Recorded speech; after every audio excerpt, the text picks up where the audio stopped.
Hello students, कैसे हो बच्चों। आज आपकी हिंदी कक्षा शुरू होती है।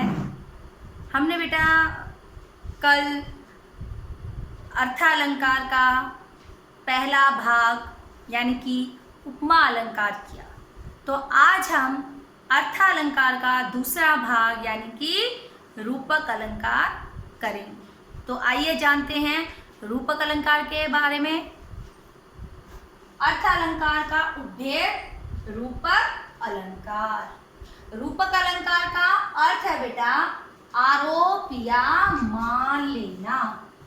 आरोप या मान लेना, ठीक है।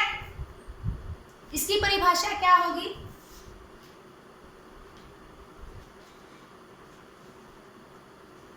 परिभाषा जहां उपमेय में परिभाषा जहां उपमेय में उपमान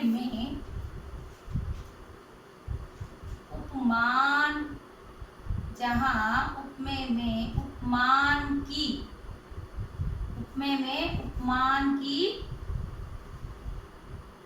अत्यधिक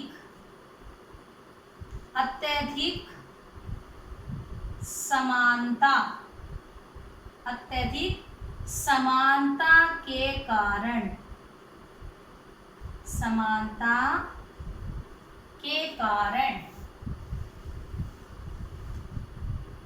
उपमेय में उपमान का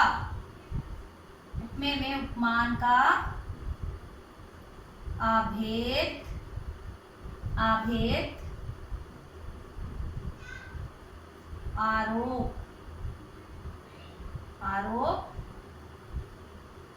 आरोप किया जाए। जहां उपमेय में उपमान की अत्यधिक का मतलब होता है बहुत अधिक, ठीक है। बहुत अधिक समानता के कारण उपमेय में उपमान का अभेद का मतलब होता है बेटा मतलब बिना और भेद मतलब भेद मतलब भेद, बिना भेद के, यानी कि हम दोनों में अंतर नहीं कर पाते, ठीक है। आरोप मतलब मान लेना, यानी कि हम उनको एक ही मान लेते हैं, हम उन दोनों में अंतर नहीं कर पाते। आइए उदाहरण के द्वारा समझते हैं। उदाहरण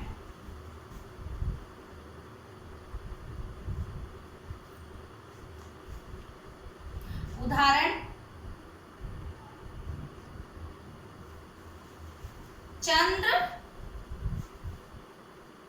मुख, ठीक है।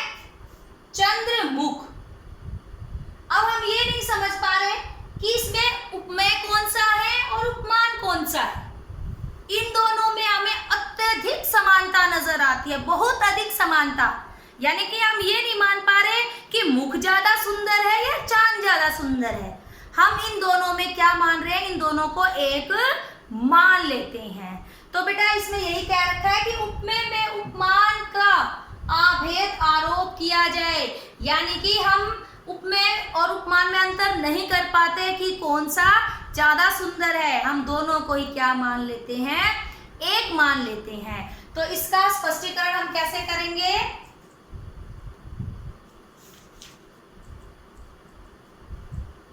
स्पष्टीकरण करेंगे यहां पर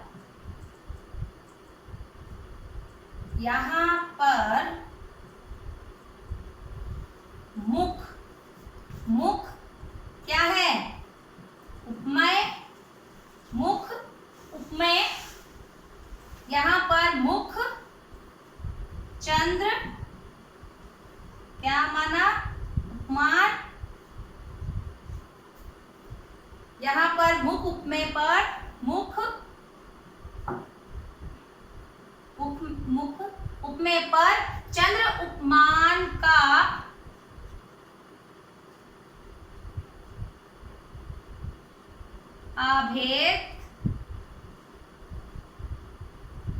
अभेद आरोप किया गया है। ठीक है, या हम इसका दूसरा उदाहरण कर सकते हैं, यहां पर मुख को ही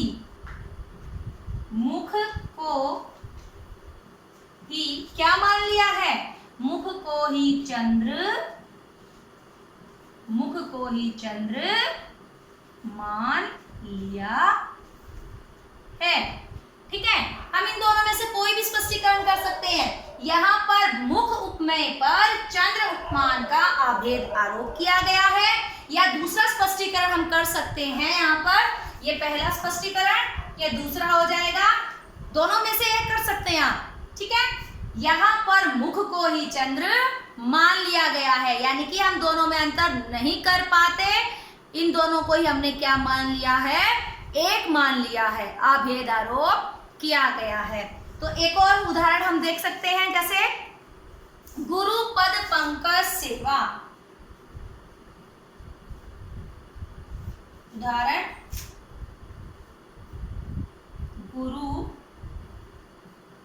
गुरुपद पंकज सेवा। गुरुपद पंकज सेवा। अब इसमें देखिए, यहां पर किसको? गुरु के पद हमारे पास है, यानी कि गुरु के चरण कैसे मान लिया गया है? पंकज मतलब कमल, यानी कि गुरु के चरणों की हमें इस तरह से सेवा करनी चाहिए जैसे हम कमल की करते हैं। कमल कैसा होता है? कोमल होता है, गुलाबी होता है और बड़ा ही सुंदर होता है। उसी तरह से गुरु के चरण भी कैसे हैं? पंकज के समान गुलाबी और कोमल है। तो यहाँ पर तो हम लिखेंगे स्पष्टीकरण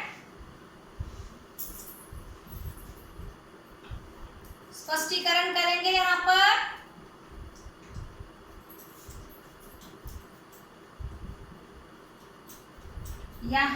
पर गुरु के पदों को ही क्या मान लिया है? पदों को ही पंकज मान लिया गया है।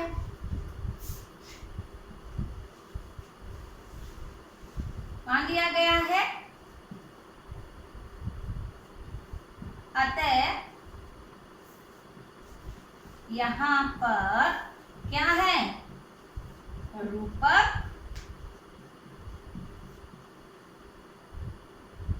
रूपक अलंकार है।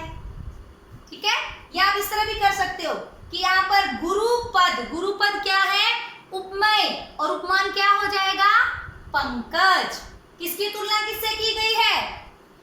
मतलब किसको किससे मान लिया गया? गुरु के पदों को उपमेय और पंकज को उपमान, यानी कि हम गुरु के चरणों में और पंकज में अंतर नहीं कर पा रहे कि कौन से गुरु के चरण हैं और कौन सा पंकज है। हमें वो दोनों में बहुत अधिक समानता नजर आ रही है, इसलिए कहा है कि जैसे हम पंकज की सेवा करते हैं वैसे ही हमें जो है गुरु के चरणों की सेवा करनी चाहिए। तो ये इसमें यही कहा गया है कि यहाँ पर हमने गुरु के चरणों को ही पंकज मान लिया है। तो बेटा ये था हमारा अर्थालंकार का दूसरा भेद, रूपक अलंकार। आशा करती हूँ बेटा कि आपको ये आसानी से समझ आ जाएगा। धन्यवाद।